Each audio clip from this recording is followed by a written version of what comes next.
बिस्मिल्लाहिर्रहमानिर्रहीम। अस्सलाम वालेकुम नाज़रीन, मेरा नाम सरवत फलीम है।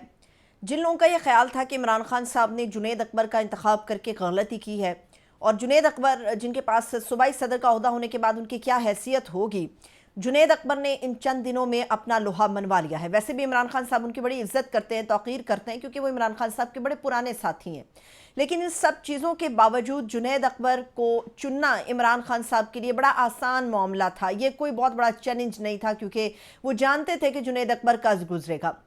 जुनैद अकबर ने इमरान खान साहब के साथ अपनी वफा निभा दी है और उन्होंने हर किस्म के वो तमाम सियासी गिद्ध जो उनके गिर्द जमा हो रहे थे और जिनका ये ख्याल था कि जुनैद अकबर को वो अपने तरीके से इस्तेमाल करेंगे, उन तमाम लोगों का जो है वो उन्होंने उनकी बेड़ियां पार लगा दी हैं। वो ये कह रहे हैं कि आप हमारे साथ नहीं चल सकते।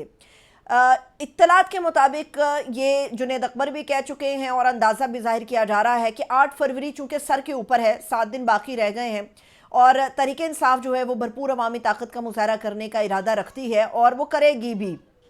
क्योंकि अभी से उनके पूरे प्लान बन गए हुए हैं। और जो प्लान मुरतब किए गए हैं, सबसे अहम बात यह है कि जो प्लान बनाए गए हैं उनको सिवाय इमरान खान के और जुनैद अकबर के कोई नहीं जानता।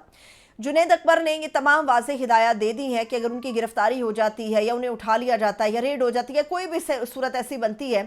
कि किसी भी हालात में जुनैद अकबर का राब्ता कट जाता है अवाम से, तो अवाम ने आगे क्या करना है वो पूरा प्लान अपना उनके साथ शेयर कर चुके हैं। खुफिया तौर पे इस मामले को इसलिए भी रखा गया है क्योंकि अवाम को या ख़ास तौर पे इमरान खान साहब की जो पार्टी के लोग हैं, जो वर्कर हैं, उनको वो वक्त नहीं भूला जब अली अमीन गंडापुर साहब जो हैं वो केपीके हाउस से अचानक से गायब हो गए। लोग जो हैं वो तितर बितर हो गए, किसी को समझ नहीं आ रही थी हमने मशरिक में जाना है कि मगरिब में जाना है। और इसीलिए क्योंकि किसी को कुछ बताया नहीं गया था, बिल्कुल एक काफिला एक आदमी ही लीड करता हुआ बिल्कुल इस्लामाबाद की तरफ मूव कर गया।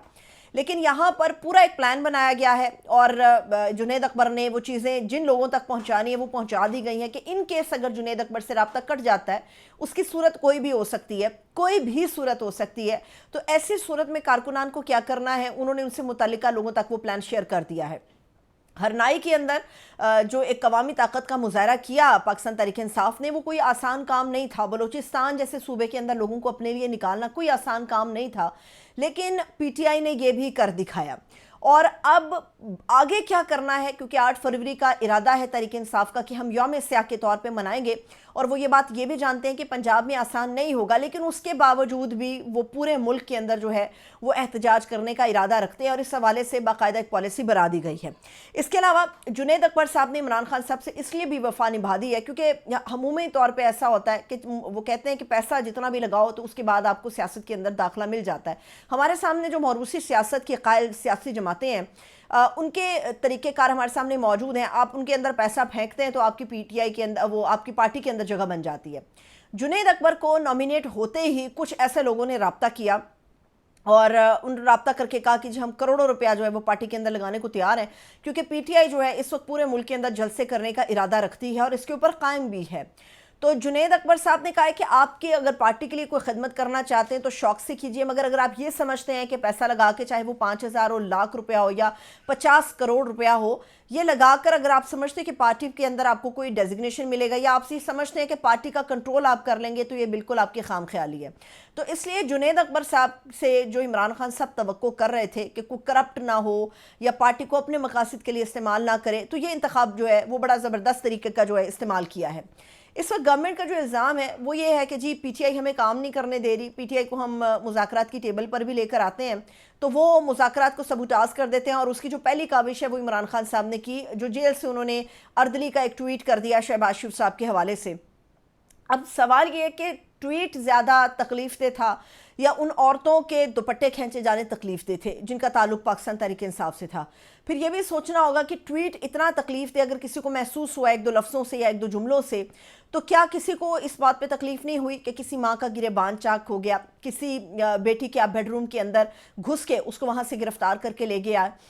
किसी को इस बात पे तकलीफ नहीं हुई जो कुछ औरतों के साथ हुआ, जो कुछ बच्चों के साथ हुआ। تو بات یہ ہے کہ عمران خان صاحب کی بات بالکل درست ہے کہ جہاں پر طاقت ہے وہیں پر بات ہوگی، اور اب بات چیت کرنے کا بھی کوئی فائدہ نہیں ہے، کیونکہ نظر آنے لگا ہے کہ پاکستان تحریک انصاف کو ان کا حق نہیں ملے گا۔ جہاں تک حق ملنے کی بات ہے تو یہ میں آپ کو بتا دوں کہ عمران خان صاحب کے سامنے ایک کمزور نوعیت کا معاہدہ، جو اطلاعات ہیں وہ کمزور نوعیت کا ایک معاہدہ دوبارہ سے عمران خان صاحب کے پاس بھیجا گیا ہے،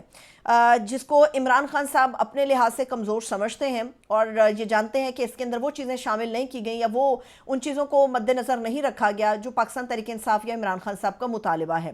کچھ لوگوں کا خیال ہے کہ عمران خان صاحب کو اس کمزور معاہدے کو اس لیے قبول کر لینا چاہیے کیونکہ مستقبل میں ہو سکتا ہے کہ ان کی گڈی چڑھ جائے،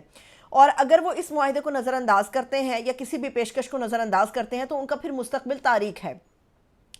عمران خان صاحب کا جو ایک سوچ کا عمل ہے وہ یہ ہے کہ جیل میں رہتے ہوئے بھی جو وہ کر سکتے ہیں وہ یہ کر رہے ہیں۔ جو کمزور نوعیت کے معاہدے ہیں جن سے پارٹی ان کی بالکل ڈاؤن چلی جائے گی، عمران خان صاحب سے جو لوگوں کی امیدیں وابستہ ہیں وہ بالکل دم توڑ جائیں گی، تو ایسی کسی بھی صورت کو، کسی بھی پیشکش یا معاہدے کو عمران خان صاحب جو ہے وہ قبول نہیں کرنا چاہتے۔ اب انتظار ہے 8 فروری کا، کیونکہ حکومت جو ہے اسے یوم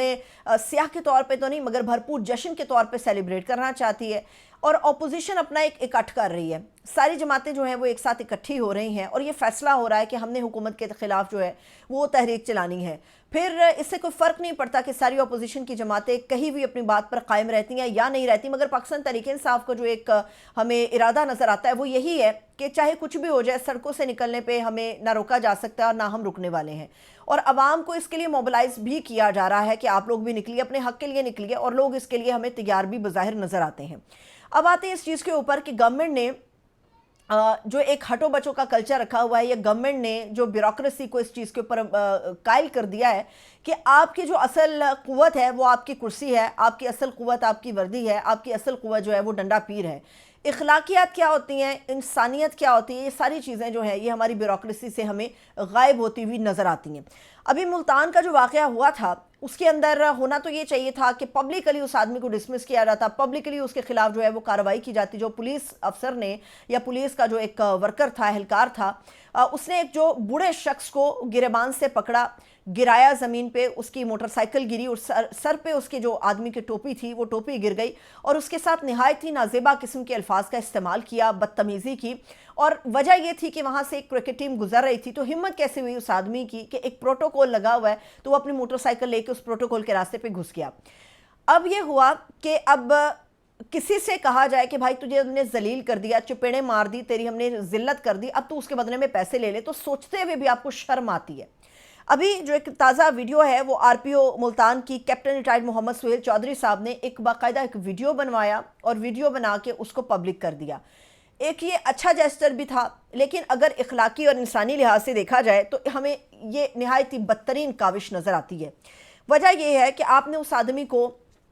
کال کی، پیغام بھجوایا، جیسے بھی اس کو پیغام بھجوایا، اس بوڑھے آدمی کو آپ نے اپنے دفتر میں بلایا۔ یہ آر پی او صاحب ملتان صاحب کے جو ہیں یہ ان کے کارنامے ہیں۔ آپ کو چاہیے تھا کہ اس بوڑھے شخص کے لیے اگر آپ کے دل میں اتنی عزت ہے، یا اس بوڑھے شخص کے حوالے سے آپ کا ادارہ یا آپ کی وردی آپ کے ضمیر کو جھنجھوڑ رہی ہے، تو آپ کو اس کے گھر جانا چاہیے تھا۔ ایک آدمی، ایک بوڑھے شخص نے ذلت برداشت کی، اس نے بدتمیزی برداشت کی، اس نے نازیبا گفتگو برداشت کی، آپ نے اس کو بلایا اور اپنے دفتر میں بلا لیا۔ اب اس کو دفتر میں بلایا، پھر ایک ویڈیو بنوائی اور یہ پیغام دیا کہ ہم نے دیکھیے یہ سب کر دیا، ہم نے معافی مانگ لی ہے، اور جس اہلکار نے بدتمیزی کی اس کو جیل میں بند کی ایک تصویر بھی اس بوڑھے شخص کو دکھا دی گئی۔ ہماری عوام کا مسئلہ یہ ہے کہ وہ بڑے متاثر ہو جاتے ہیں ان سے، اور خاص طور پہ بہت جو پسماندہ علاقوں سے تعلق رکھنے والے لوگ ہیں وہ بڑے متاثر ہو جاتے ہیں کہ نہیں جی صاحب جی نے ہمیں آفس بلا لیا۔ لیکن یہ انسانی اور قدروں کے لحاظ سے نہایت ہی گھٹیا ترین کوشش ہوتی ہے کہ آپ نے خاکی لفافے میں اس کو چند پیسے دیے، چند روپے دیے، چند ہزار روپے یقینی طور پہ دیے ہوں گے، یہ کہہ کر دیے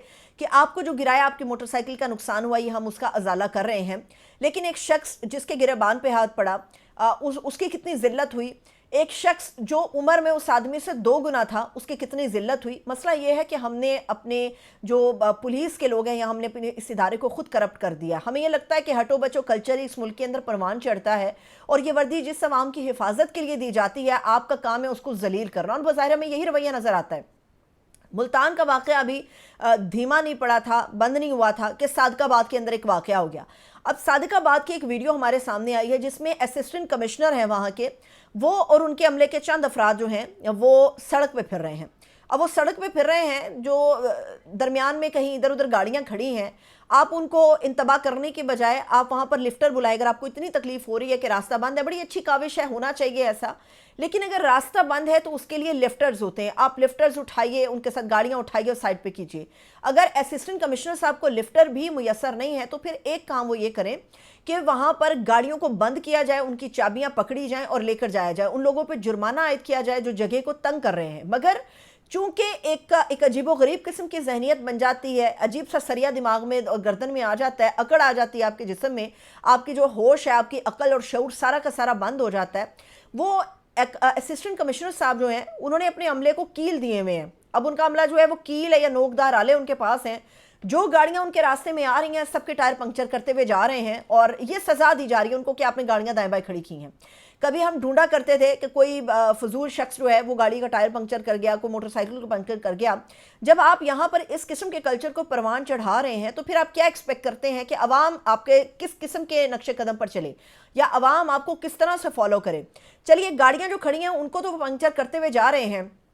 बैंक के बाहर जो मोटरसाइकिल खड़े होते हैं, अब मोटरसाइकिल वाला जो है वो बैंक के अंदर तो मोटरसाइकिल नहीं लेकर जाएगा। एक आदमी जो किसी बेकरी पर जा रहा है वो मोटरसाइकिल उठा के या गाड़ी उठा के तो बेकरी के अंदर नहीं लेकर जाएगा। वो कहाँ करेगा अपनी उस चीज़ को, जो जिसने बेकरी से सामान लेना है, जिसने बैंक का इस्तेमाल करना है, जिसने इलेक्ट्रॉनिक्स की दुकान पर जाना है, जिसने दूध दही की दुकान पर जाना है, वो शख्स दुकान के अंदर तो अपने सामान नहीं लेकर जाएगा, अपनी व्हीकल को नहीं लेकर जाएगा। जो मोटरसाइकिलें दूध दही की दुकान के बाहर खड़ी हैं वो भी पंक्चर की जा रही हैं। जो बेकरी के बाहर मोटरसाइकिलें खड़ी हैं वो उनके भी टायर पंक्चर किए जा रहे हैं। जो लोग किसी भी गर्ज से बैंक के अंदर गए हैं वापस आ रहे हैं उनके भी मोटरसाइकिलों के टायर जो हैं वो पंक्चर किए जा रहे हैं। ये वो कल्चर और गर्दन के सरिये हैं जो हमारी हुकूमतों ने इन ब्यूरोक्रेसी और इन लोगों के गर्दनों के अंदर डाल दिए हैं। जिनको ये लगता है कि शाह से ज़्यादा शाह की जो वफादारी है वो हम करेंगे तो हम बड़े आगे जाएंगे, जिनको ये लगता है कि हटो बचो कल्चर ही इस मुल्क का जो एक रिवाज है, एक रीत है, हमने इसी को फॉलो करना है। हमारा इदारा हमें क्या इंसानियत देता है वो ये लोग भूल गए। हमारा इदारा हमें क्या अखलाकी कदरें बताता है ये वो लोग भूल गए हैं। ये तो सिर्फ इक्का दुक्का मिसालें हैं जो किसी कैमरे की वीडियो से की मदद से हमारे सामने आ जाती हैं। पूरे पाकिस्तान में क्या कुछ होता है लेकिन वो हमारे सामने नहीं आता। लेकिन हमारे लिए सोचने की बात यह है कि ये हमारी ब्यूरोक्रेसी है, ये हमारे अफसरान हैं और ये वो लोग हैं जिनकी जिम्मेदारी अवाम को तहफ़्फ़ुज़ देना है, ना कि उनको अदम तहफ़्फ़ुज़ का शिकार करना। इजाज़त दीजिए, अपना बहुत सा ख्याल रखिए। खुदा हाफ़िज़।